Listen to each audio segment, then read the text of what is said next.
Bonjour, mon nom est Amaury Venot. J'ai deux métiers. Je suis DRH et également romancier. J'ai toujours aimé écrire et j'ai toujours été passionné par l'histoire. J'ai écrit mon premier roman, je devais avoir 18 ans. J'ai publié mon premier roman, j'avais 37 ans et j'en ai aujourd'hui 57. Lorsque j'ai publié mon premier roman, j'ai eu beaucoup de mal à trouver un éditeur. J'ai dû contacter pendant des années et des années, avec des textes qui sont restés dans des tiroirs et qui n'ont jamais été publiés, un nombre infini d'éditeurs, tous les grands éditeurs parisiens, des éditeurs en province, et beaucoup d'insuccès, Et je suis toujours remis le cœur à l'ouvrage pour recommencer et continuer, croyant en ma bonne étoile. Finalement, j'ai réussi à trouver un éditeur sur le Salon du Livre de Paris que j'avais déjà contacté par le passé et qui a lu le deuxième roman que je lui ai présenté et qui m'a publié. Je suis sorti donc en 99 et je l'avais rencontré pour la première fois en 93. Il m'a fallu 6 ans de persévérance pour conquérir mon premier éditeur, qui est d'ailleurs toujours mon éditeur actuel. Mes 6 premiers romans ont été tirés entre 1000 et 2000 exemplaires. Il y en a 4 qui ont bien marché, qui ont rendu leur contrat, et 2 qui n'ont pas marché parce qu'il y avait un manque de cohérence entre le titre, la couverture et le texte. En 2015, mon éditeur, suite à un roman qui n'a pas très bien marché et un autre avant qui avait bien marché, m'a proposé de me lancer, si j'en étais d'accord, sur une saga sur Aliénor d'Aquitaine en 6 tomes. Après 15 jours de réflexion, j'ai accepté. Et là, les choses ont été un peu différentes. C'est-à-dire que j'ai proposé une trame, il l'a validé, j'ai écrit mon premier texte, le tome 1, Aliénor d'Aquitaine, tu seras reine ma fille, et 15 jours après que je lui ai envoyé le texte, il m'a envoyé un contrat, et 3 mois après, le livre sortait. Aujourd'hui, je viens de lui remettre le tome 3, qui devrait sortir au mois de mars. La saga, ça s'implante. Mon éditeur distribue très bien le livre, on va dire, entre la Loire et les Pyrénées. Également, il fait la promotion dans les médias. Mais écrire un livre, c'est pas tout. Une fois qu'on l'a rédigé, construit, avant de le publier, il faut le faire relire autour de soi à des amis pour corriger un maximum d'erreurs. Parce que les fautes de frappe sont souvent nombreuses, on est parfois étourdi, on est dans le texte, on est dans l'histoire, on est dans le style, et puis on laisse passer des erreurs toutes simples de typographie, des erreurs de frappe, parce qu'on a mal appuyé sur le clavier à un endroit. Et la relecture par des amis de bons conseils est toujours utile pour envoyer un texte le plus propre possible à l'éditeur, qui lui-même fera un travail de correction complémentaire. Ça, c'est un point. Donc, 2-3 amis lecteurs, c'est essentiel pour avoir du recul et avoir une idée comment le texte est reçu par ceux qui le lisent en dehors de votre entourage familial direct. Une fois que l'éditeur a reçu le texte, en général, je soigne la quatrième de couverture qui est essentielle. Je propose un titre. En général, l'éditeur m'a toujours suivi dans les titres. Je propose une couverture.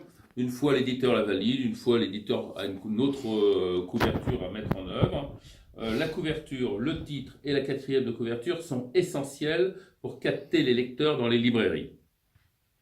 Lorsque le livre sort, eh bien, l'éditeur fait son travail de communication auprès des médias, mais ce n'est pas suffisant. L'auteur, que je suis donc, comme beaucoup d'autres auteurs, doit faire un travail de fourmi pour se faire connaître auprès des libraires. Donc, en général, je fais une quarantaine de sorties dans l'année, de dédicaces, à la fois dans des librairies de centre-ville, des librairies de bourgs périphériques comme des maisons de la presse, des grandes surfaces comme Auchan ou Leclerc, des Cultura également.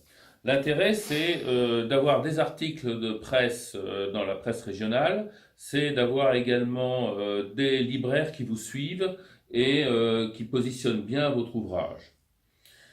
Une fois ce travail de fond fait, peu à peu, la notoriété s'installe petit à petit. En ce qui me concerne, avec Aliénor d'Aquitaine, j'ai 2 régions de prédilection, la Gironde, tout ce qui est autour de Bordeaux, et puis la Vienne, puisque j'y habite, et je déborde sur le Limousin, les Charentes, les Deux-Sèvres, les Landes, et je fais un certain nombre de salons du livre, comme le salon du livre de Limoges, le salon du livre de Montmorillon, le salon du livre de Montaigu. Je fais également beaucoup de fêtes médiévales, puisque mon roman est un roman d'histoire, roman historique médiéval, et que les fêtes médiévales sont assez porteurs pour faire connaître mes romans, cette saga, à un public qui aime cette période de l'histoire. C'est un travail donc qui demande beaucoup de pugnacité, beaucoup de persévérance entre le moment où on commence à écrire la première ligne, le moment où on termine l'ouvrage, le moment où on le remet à l'éditeur avec toutes les corrections, le moment où on relit les dernières épreuves et enfin le moment où on en assure la promotion. C'est un travail de fourmi, c'est un travail qui n'arrête jamais.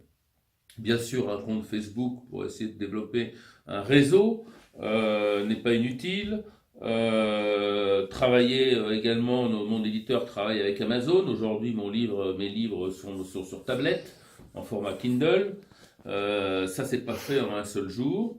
Avant de lancer ma saga sur Aliénor, dont le troisième tome va sortir en mars, j'avais écrit 6 premiers romans, dont 2 n'avaient pas marché, pour résumer, et 4 avaient tiré entre 1000 et 2000 exemplaires.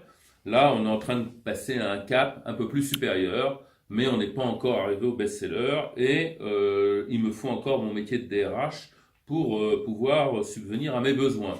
Ma plume ne me permet pas encore d'en vivre. Alors, certains de mes amis sont également éditeurs à compte d'auteur. Alors, éditeur à compte d'auteur, ça peut être intéressant, puisque la marge en termes de droit est largement supérieure, mais il faut maîtriser un territoire géographique restreint avec un certain nombre de points de vente.